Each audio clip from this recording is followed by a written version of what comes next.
only. Do not sell unless you were expressly conferred with that authority to mortgage and at the same time to sell.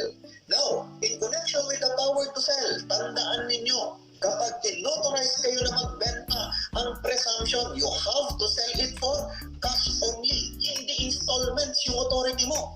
So if you have been authorized to sell, presumption, to sell it for cash. Kapag binenta mo yan by installments, then you have exceeded the powers of the limits of your authority. Okay? So if you're authorized to sell it for cash. Another thing that you need to remember in connection with that power to sell and then the power to mortgage, yung provision doon sa Article 1879, if you have your caudal, sabi niya doon, a special power to sell excludes the power to mortgage, and a special power to mortgage does not include the power to sell. Tandaan ninyo, kapag power to sell, kasama lang doon the power to find the purchaser, the power to deliver the property, the power to make warranties, the power to execute deeds of sale, the power to fix the terms of the sale, kasama yun the power to sell to for cash only, cash lang yun, okay? As well as the power to receive the price. Then you have to remember that the power to sell does not include the power to enter into a barter or exchange, or the power to mortgage or to pledge. Fundamental principles of agency. Okay, so in connection with these fundamental principles of agency, the agent must act within the scope of the authority, and then the agent must act on behalf of the principal. Okay, so if both these fundamental principles of agency are present, then necessarily the act of the agent is binding on the part of your principal. So the concurrence of these two principles must be present in order that the act of the agent will be considered to be valid and binding on the part of the principal. Two fundamental principles of agency. There are four possible instances that may arise. Okay, four possible instances. Halimbawa, if the agent acts with authority but not on behalf of the principal, on behalf of himself. Yeah? Another one would be when the agent acts without authority but on behalf of the principal. Another one would be if the agent acts without authority and on his own behalf. Tapos yung isa, agent acts within the scope of the authority and on behalf of the principal. So yun ang pinakamaganda nun. Agent acts on behalf of his principal and he also acts within the scope of the authority. Valid yun sa principal.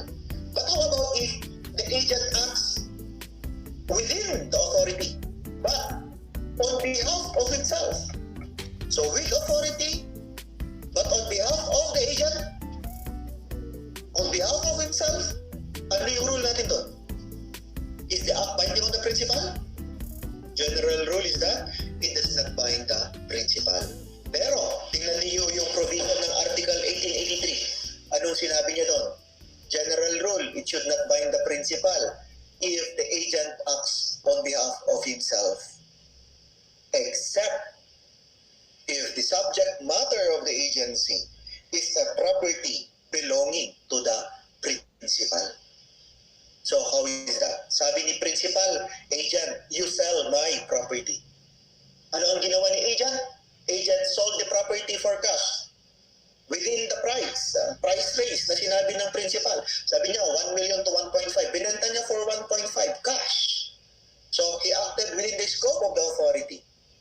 Tapos dinisclose ni agent kung sino ang principal niya doon, then it is valid and binding on the part of the principal.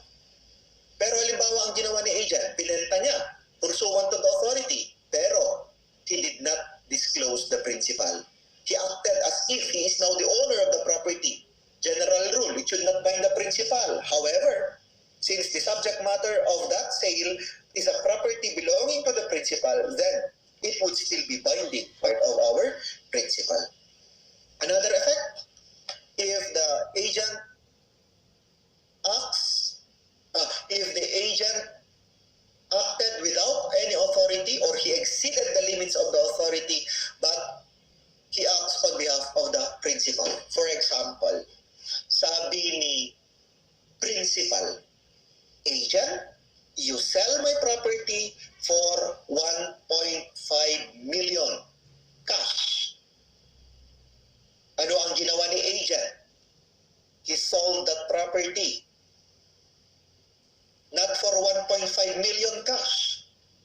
it for 1.5 million installments. Ano ang rule natin doon?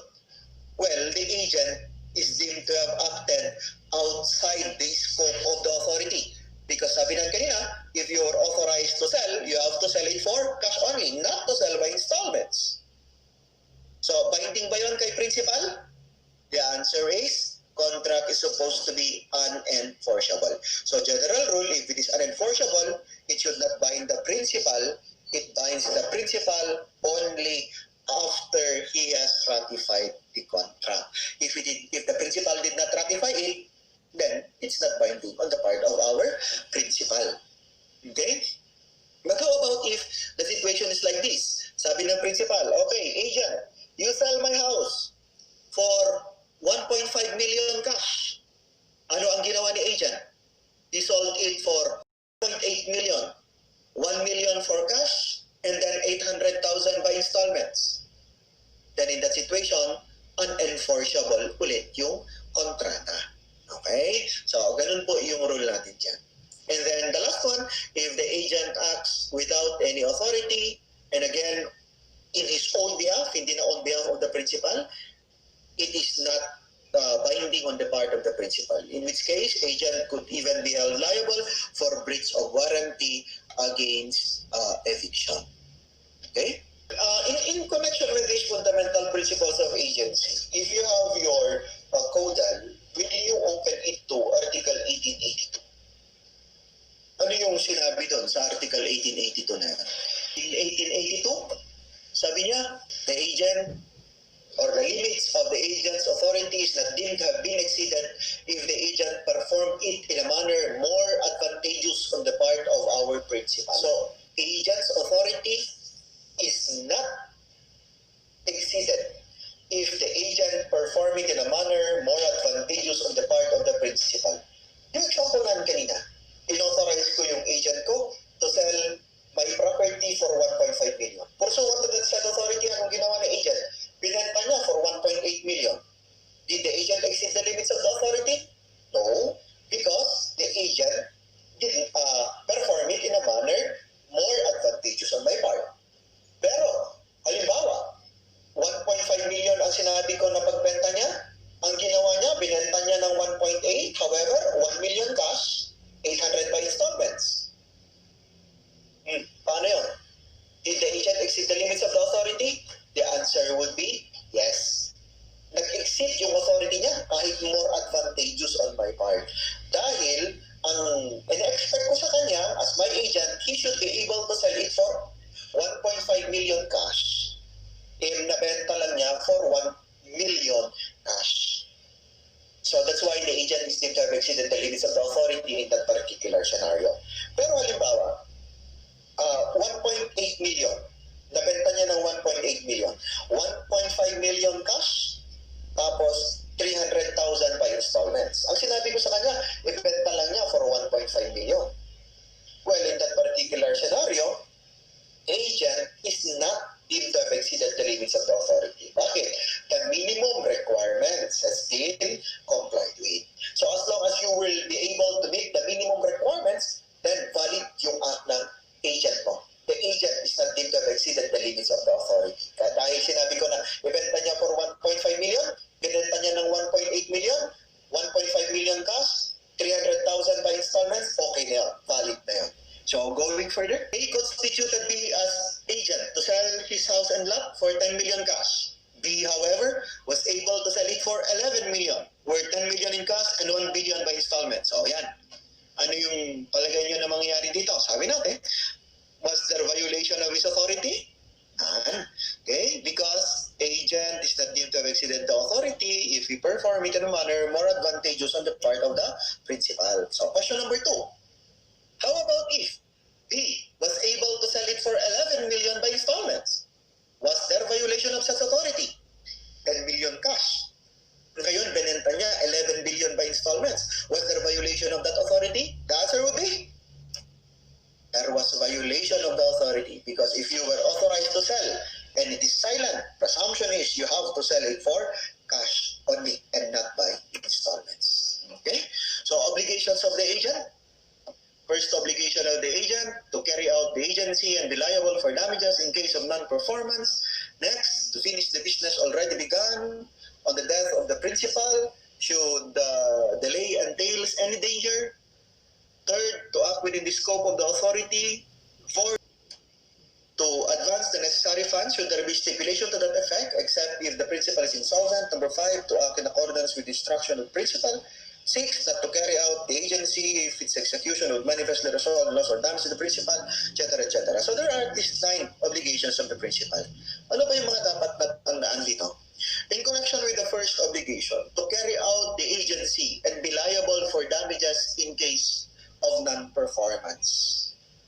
You have to remember that agency is representation.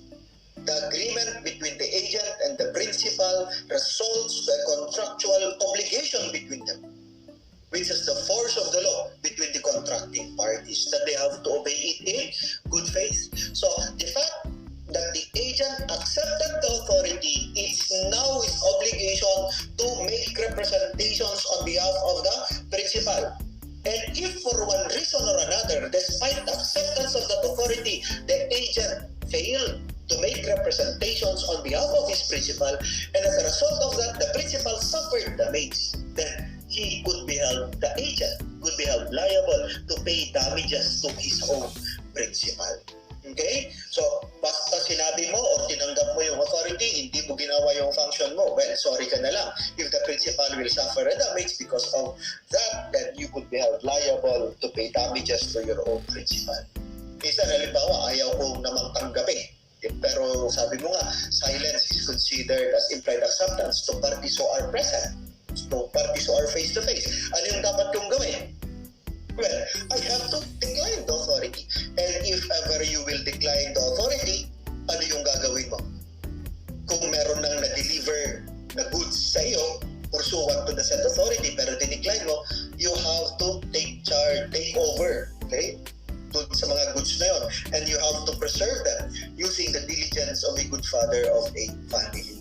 You have been constituted as a depositary of those goods. Tapos sabihin mo kay principal, ay principal, sorry, babalik ko na itong mga goods na to. You have to remember that. If you will decline, it's still your duty to preserve the goods of your principal until such time that the principal will take over those goods that were already given or delivered to you. Okay? Number 2, second obligation, to finish the business already begun on the death of the principal should delay entail any danger. Okay, so ano yung rule dito? Kapag namatay yung principal or yung agent, contract of agency is extinguished. So, principal appointed agent A to be his agent. After the appointment, the principal died. What will happen to the agency? Agency is now extinguished because the death of either the principal or of the agent is a ground for the extinguishment of that contract of agency. But there is an exception to that. Exception would be if delay will cause danger to the business of the principal. So, general rule, death of either the principal or of the agent will extinguish the agency. Exception, if delay in the performance of that authority will cause danger to the principal. For example, principal appointed the agent to manage his mango orchard. Namatay yung principal o kaya namatay yung agent, authority is extinguished. Exception, if the mangoes in that mango orchard should now be harvested, otherwise masisira na sila. Then in that situation, even if the principal died, agent must still continue with the business. Tutuloy pa rin niya, they represent yung principal despite the death of the principal. So under that exception, despite the death of the principal, agent must still continue representing the principal. But how about if the heirs of the principal now prevents the agent from performing the authority? So tuloy-tuloy pa rin example natin. Principal appointed the agent to manage the mango orchard. Namatay si principal, stop. Pero if delay would entail danger on the part of the principal, agent should continue. Yun ang exception natin. Pero yung exception, meron din siyang exception. So, exception to the exception. And what's the exception to the exception? If the heirs of the principal prevents the agent in carrying out the authority.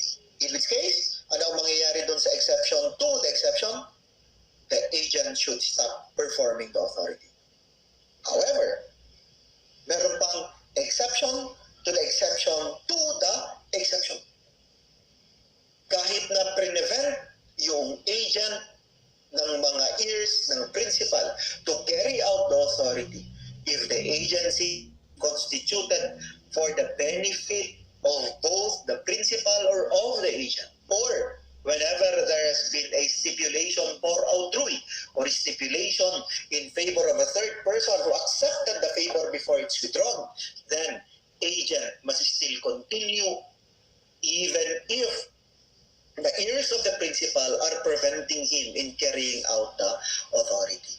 Halimbawa, yung palang mango orchard na yon, hindi lang naman pala pagmamayari ni principal, but it actually belongs to both the principal and the agent.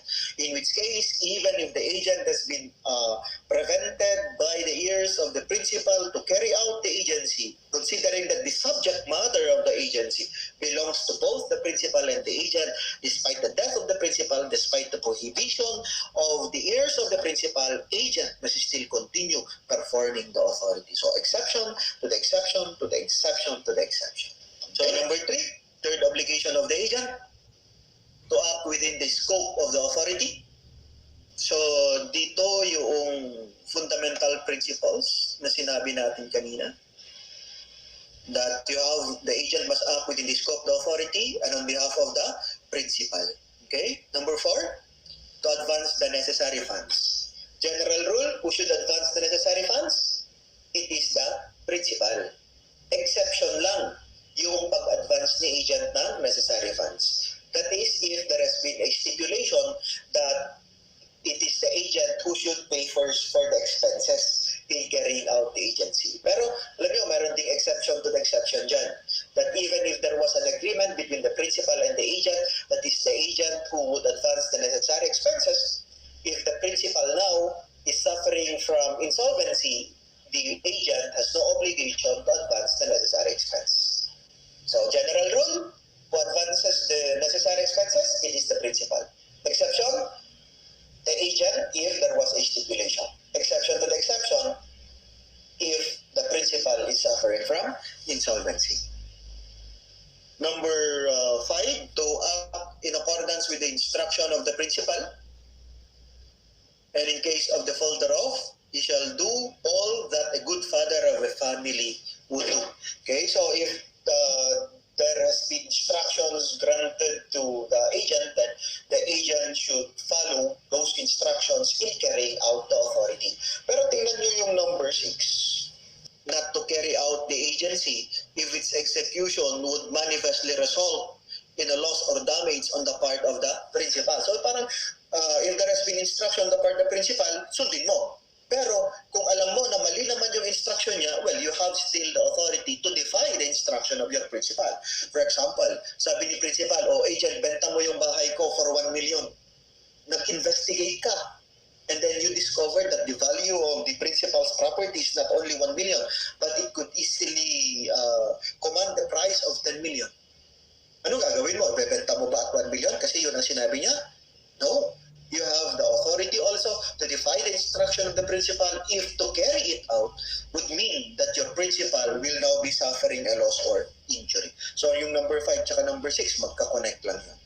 Okay? And then your number 7, seventh obligation of the principal, to be liable for damages if there being a conflict between his own interest and that of the principal, he preferred his own interest. Kagaya nung, parang yung situation na to na yung nanliligaw ka, halimbawa, tapos torpe ka, and then sinabihan mo yung kaibigan mo, para ikaw na nga lang muna ang bridge ko para makalapit kay X doon sa crush ko. Pero yung kaibigan mo pala na yun, meron din pala siyang hidden desire sa kursunada mo, sa crush mo na yun. So anong ginawa ng friend mo, yung agent mo? Instead of acting as a bridge for on your behalf, siya na mismo ang nanligaw doon, then in that situation, well, liable ng damages yun. Kasi the agent, your friend, preferred his own interest over your own interest. Parang ganun lang. Okay? And then, number 8, to render an account of his transactions and to deliver to the principal whatever he may have received by virtue of the agency, even though not owing to the principal. Okay? Take note, to render an account, that is a mandatory obligation of the agent. The agent cannot be excused with that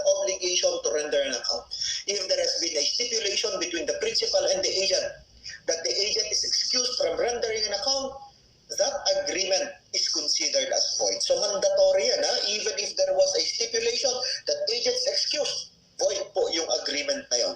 And in connection with that, sabi natin, whatever you have received by virtue of the agency, ibigay mo dun sa principal mo, even though not owing to the principal. Okay? We will see that in the cases that will follow.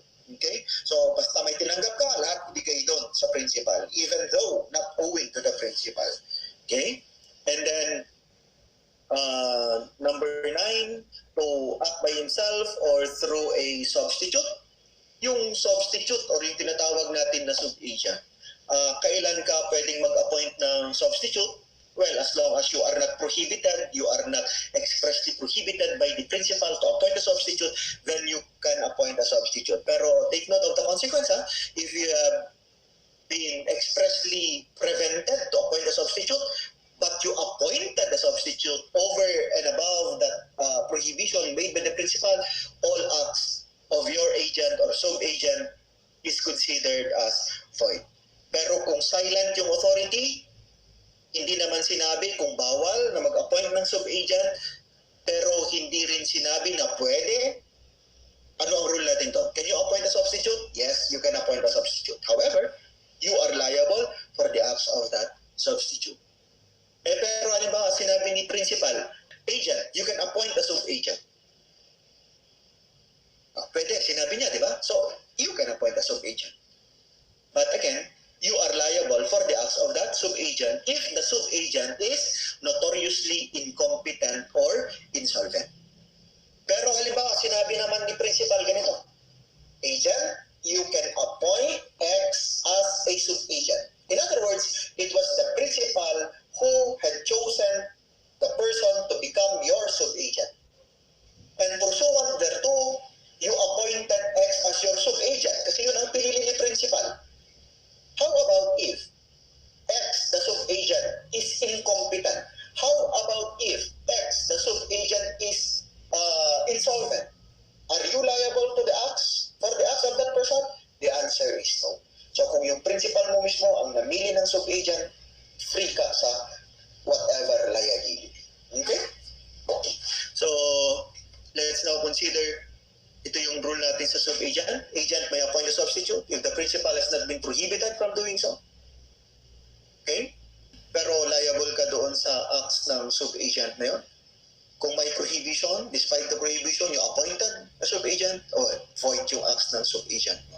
Okay, an agent receive an amount in excess of the purchase price. So for example, inauthorize ka ni principal na magbenta ng property niya for 1 million, tapos nabenta mo for 1.2 million pesos. Question, is he bound to make an accounting to his principal even if such amount is not owing to the principal? Ano sinabi natin kanina? The answer is yes. Okay? Because one of the obligations of the agent is to render an account, okay, to the principal and to deliver to the principal whatever he may have received by virtue of the agency. Take note of this phrase, even though not owing to the principal. Okay, so even though not owing to the principal, and every stipulation exempting the agent from the obligation to render an account shall be considered as void. Okay? And case number 2, X authorized Y to sell his house and lot for 10 million with a 5% commission. Y was able to sell the same for 12 million cash. Question, how much should be given by the agent to the principal? Magkano ibibigay niya? 12 million? Or 10 million? Or so 9.5 million? So yun ang choices. Is it 12 million, 10 million, or 9.5 million? Ano yung answer ninyo? Answer would be, is accountable for 12 million pesos. Because again, you are required to render an accounting of your transaction, okay, even though not owing to the principal. So whatever you have received by virtue of the agency, it should be given to the principal. Contract of agency is based on trust and confidence. So yun yung pinaka-basic na rule doon. In connection with ordinary commission versus guarantee commission, in ordinary commission, ito lang yung, halimbawa, yung dito sa example natin dito kanina, di ba may 5% commission. That 5% commission, ang tawag po natin dyan, is the fee of the agent in successfully performing the authority. How about yung guarantee commission? Guarantee commission is what we call also as del credere commission. That is over and above the ordinary commission. And what is the effect of receiving a guarantee commission?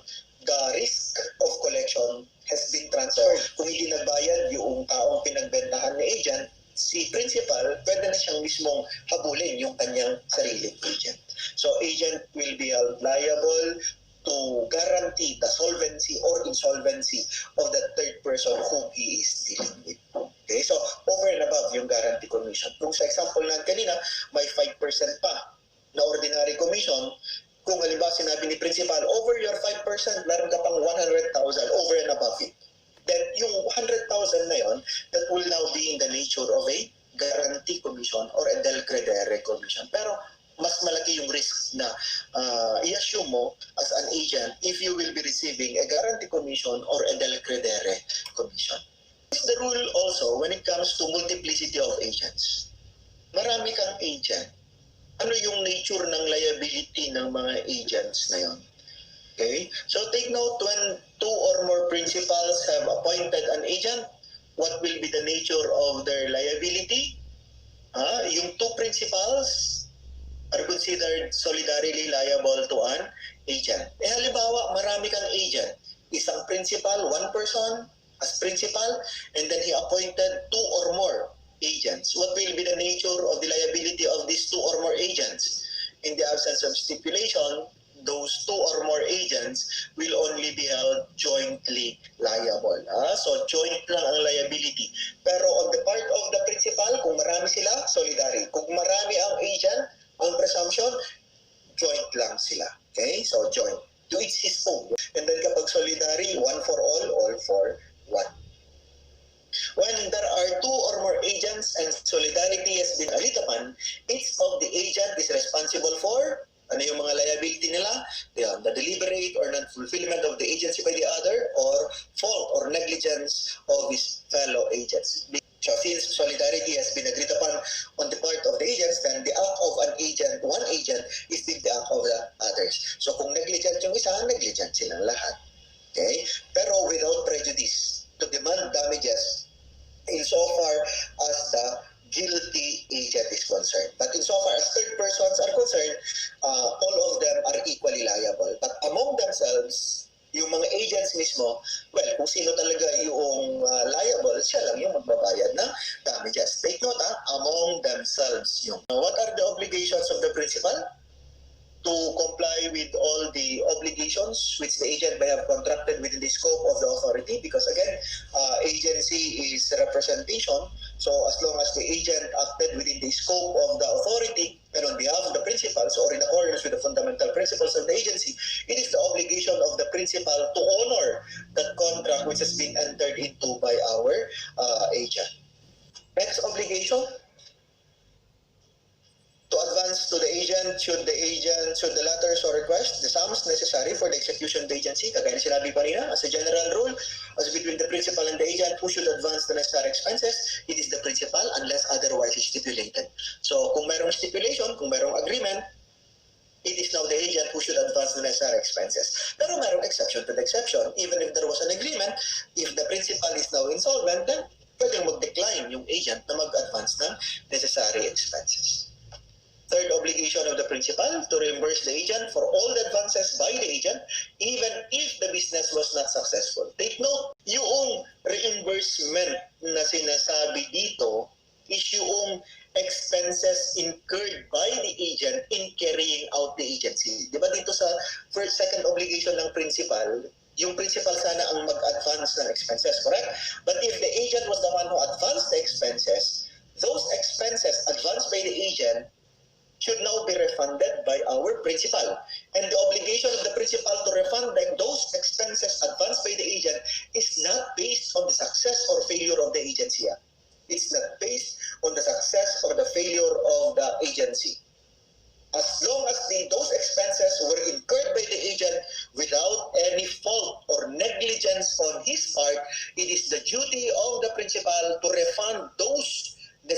expenses advanced by the agent. Okay? So you have to take note of that.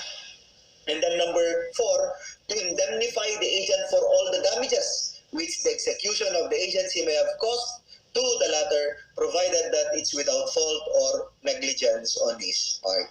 Ano yung reason behind? The reason is that it's because in the end, it's the principal who would still be reaping the benefits for all the acts done by our agent, in which case, it is the obligation of our principal to indemnify or to pay for the damages that our agent had incurred in the process of making such representation for on behalf of our principal. Okay.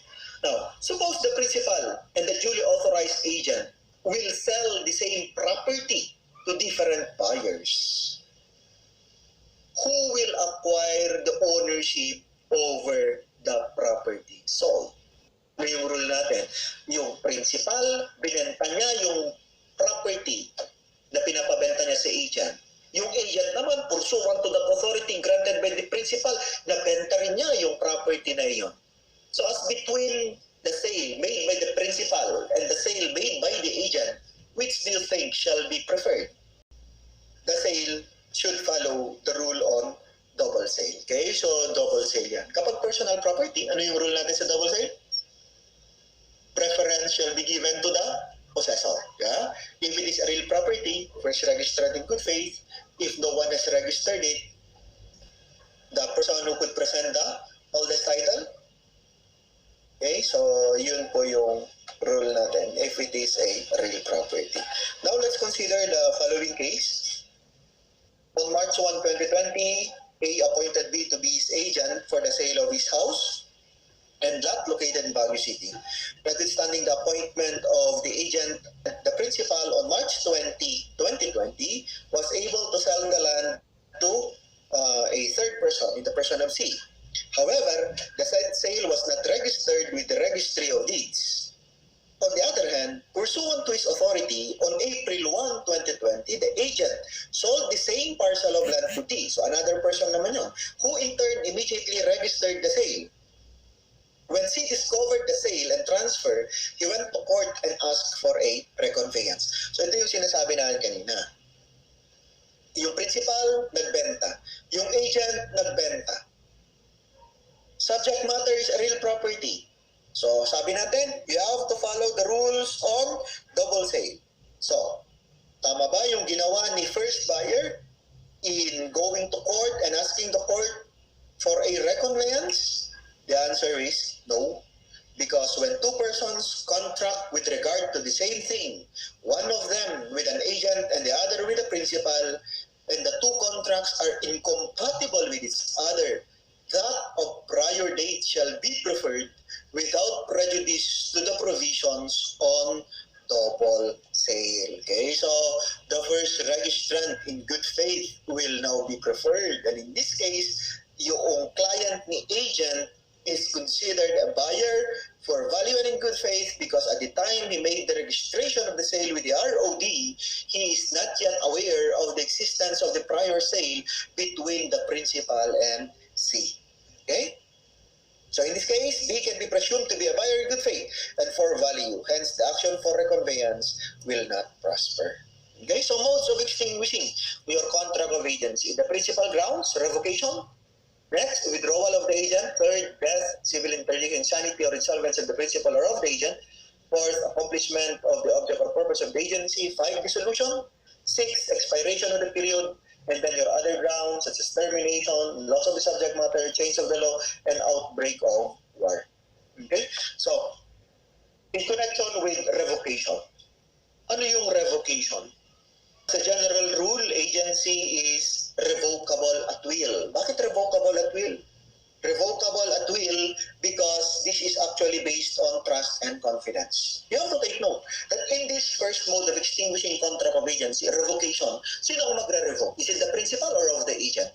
It's the principal who revokes the authority because he was the one who granted the authority. So, proper way, siya dapat mismo ang mag-cancel, mag-revoke doon sa authority na yon. Ang isa lang ang ground niya, loss of trust and confidence. So, if the principal will invoke trust and confidence as a ground for the extinguishment of that contract of agency, then the exercised it in good faith. Otherwise, he could still be liable to pay damages on the part of the agent.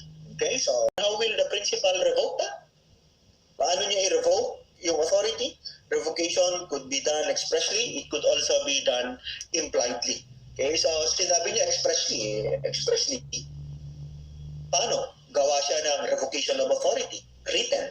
O kaya sinabihan niya yung principal, yung agent niya na, agent, your authority is now cancelled. Ganun. So that would be express termination. Pero pagdating dito sa revocation, tandaan niyo yung sinabi ko kanina, that agency must be revoked in the same manner by which it has been created or made known to third person. So kapag third person has been notified of the existence of that agency through special information, then he has to revoke it through special information. If third persons were made aware of the existence of that agency through public advertisement, then it has to be revoked also through public advertisement. Okay? So, paano naman yung implied revocation of the agency? Paano? First, if the principal appoints a new agent for the same business or transaction and the authority of this new agent is in conflict with the authority of the first agent. Yung mga hindi nag-conflict, ibig sabihin nun, the authority would still continue. Okay? So, would still continue. Before I give the example, in connection with that first situation whereby agency is impliedly revoked, dapat yung appointment ng second agent or subsequent agent should have been made known to the first agent.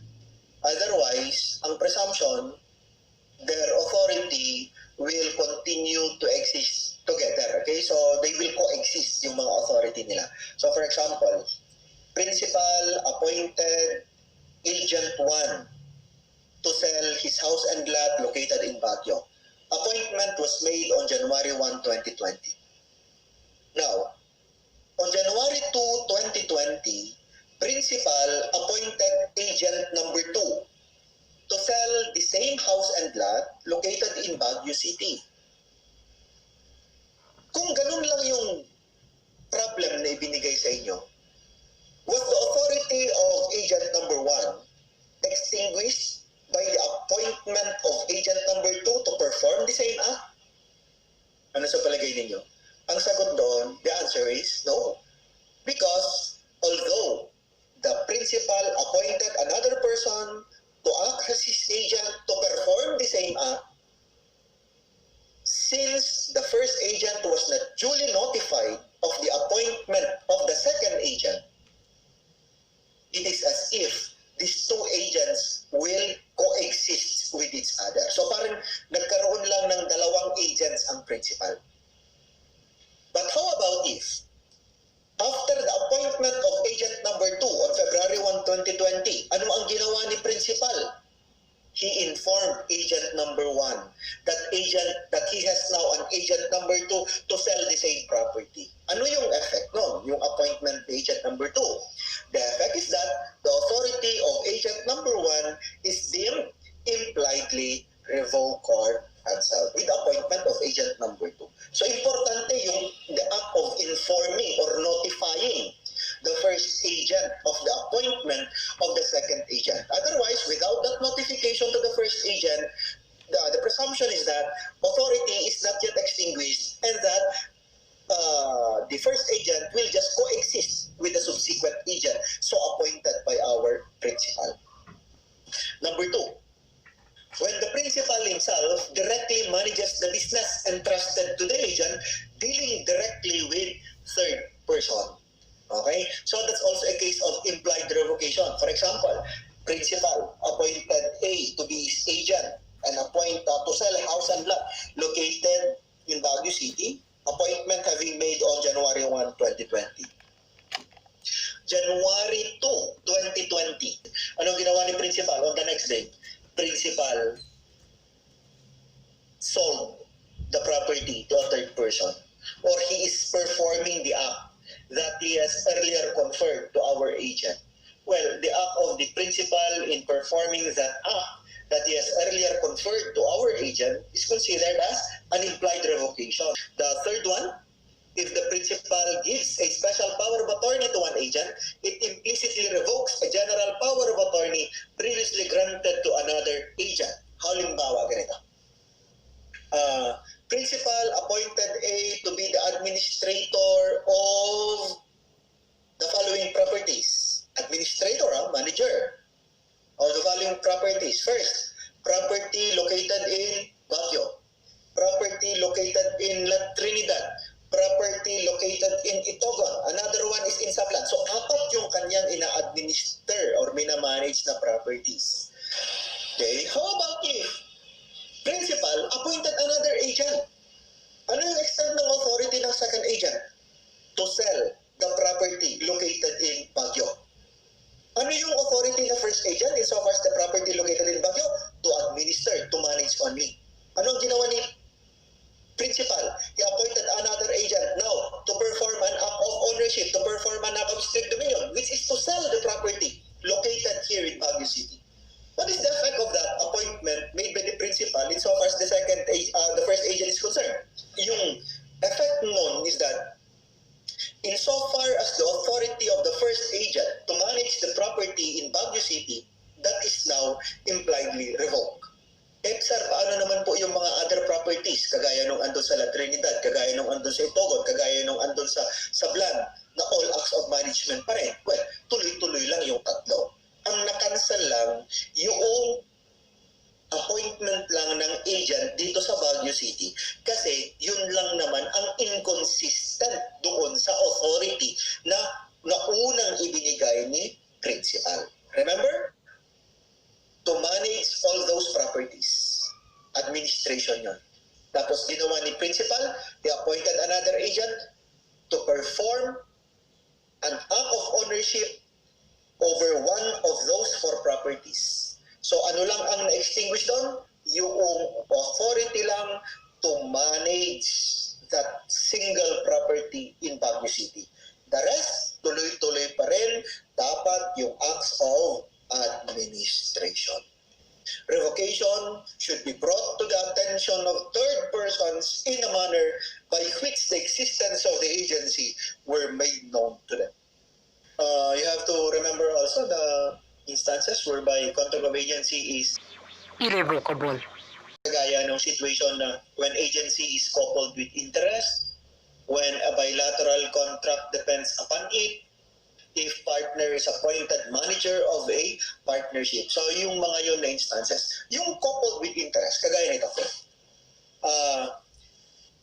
Di ba doon sa real estate mortgage? In a real estate mortgage, the mortgagor usually appoints the agent, usually appoints the mortgagee to be his agent to foreclose the property mortgage in case the mortgagor will fail to pay the loan obligation. Diba? So parang doon sa real estate mortgage, 1 million to be paid on January 1, 2020. In case of failure to pay, then I hereby authorize you to foreclose the property extrajudicially. Pursuant to Act number 3135 as amended. Ganun yung nakalagay doon sa real estate mortgage. Now, halimbawa, hindi nagbayad ang mortgagor. At bago siya makapagbayad, namatay ang mortgagor. Ibig bang sabihin nun, the mortgagee can no longer foreclose the property because the principal, the mortgagor who granted that authority to foreclose died already. Remember, death is a mode of extinguishing the contract of agency. Extinguish na rin ba yung authority niya to foreclose? The answer is no, because in that situation, the authority of the mortgagee to foreclose is actually coupled with interest, and it is irrevocable. It survives the death of the principal. Okay? Now, next mode of extinguishing contract of agency is withdrawal by the agent. Ano yung rule natin dito? Agent can just withdraw from that contract of agency anytime by just giving notice to our principal. Pero because of that withdrawal, the principal will suffer a damage, then agent will be responsible for such damages. There is only one situation whereby the agent will not be held liable for damages because of withdrawal. Kailan yon? If the ground for the withdrawal is that the agent can no longer carry out the agency without detriment to himself. Halimbawa po, ganito, principal appointed the agent to manage his properties located in Quezon City, and that property is dealing with squatters. Okay? So to manage. Now, kung ayaw na ni agent, ang gagawin lang ni agent, i-notify lang niya yung principal, sufficient time, pwede na siyang mag-withdraw doon. Ano? But if in the process, the principal will suffer a damage, then liable si agent ng damages sa principal. But how about if the reason of the withdrawal is like this one? Yung agent, araw-araw na lang pinagbabantaan ng buhay, kahapon binigyan ng regalong pala, tapos may love letter, sabi doon, bukas, hindi ka na sisikatan ng araw. Eh ngayon, ano na naman ang regalong natanggap niya? Nakatanggap naman na siya ngayon ng kabaong. Then in that situation, syempre, natatakot na yung agent. Obviously, agent can no longer continue with his function to manage the property of the principal without detriment to himself. Then he could just withdraw, in which case, principal cannot demand damages on the part of our agent because of there is now a valid reason for the withdrawal, and that valid reason is agent could not carry out the agency without detriment to himself. Number 3 ground for extinguishment of the contract of agency would be death, civil interdiction, insanity, or insolvency of the principal or of the agent. So death, alam naman natin yun. Pero yung mga exceptions, death, general rule, it will extinguish. Exception, if to stop in carrying out the agency, the principal will suffer a damage, tuloy mo pa rin despite the death of the principal. Exception to the exception, if the heirs prevented the agent in carrying out the agency, but an exception to the exception to the exception is if the agent has been constituted for the benefit of both the principal or of the agent, or when there is a stipulation for outlawing. Civil interdiction, we know that. Insanity, insolvency, yung insolvency ng principal or of the agent need not be judicially declared. It is enough that the principal or of the agent is now suffering from serious financial distress. And then number 4, accomplishment of the purpose of the object or the purpose of the agency. Okay, so accomplishment of the purpose of the object of the agency for which has been constituted. Halimbawa, principal appointed his agent, appointed A to be his agent to sell his house and lot located in Baguio City. Eh nabenta naman na ni agent yung property. Extinguish na rin yung authority mo. Ano? And then dissolution of the firm or corporation. Eh, alam naman natin, dissolution, that's tantamount to judicial death, civil death, sinasabi natin, when it comes to juridical entities. And then another one would be expiration of the period of agency for which it was constituted. Alam niyo yung expiration of the period of the agency. Ito yung madalas na tinatanong sa amin when it comes to preparation of SPA. Ano ang tanong nila? Sir, totoo po ba na yung SPA valid lang yan for 1 year or 2 years? Well, ang sagot lang doon, yung contract of agency po natin, tuloy-tuloy po yan until such time that it is revoked or extinguished. Kailan nag-expire yung authority? Nag-expire po yung authority kung merong duration, merong period of validity na inilagay. But if the SPA itself is silent as to the duration of its validity is concerned, then if that SPA continues until such time that the principal will terminate that authority. Tapos, nung tinanong ko minsan, ano ba yung basis mo na nagsasabi na yung SPA is valid for 1 year or 2 years? Ang tinuro niya sa akin, yung date ng validity ng notary public. Kasi sabi ito, halimbawa, Attorney X, notary public for until, di ba? May ganun doon sa baba niya, until December 21, 2020. Sir, ito po yun, until December 21, 2020. Well, yung until December 31, 2020 na tinuturo niya, that is the duration of the authority of the notary public to notarize.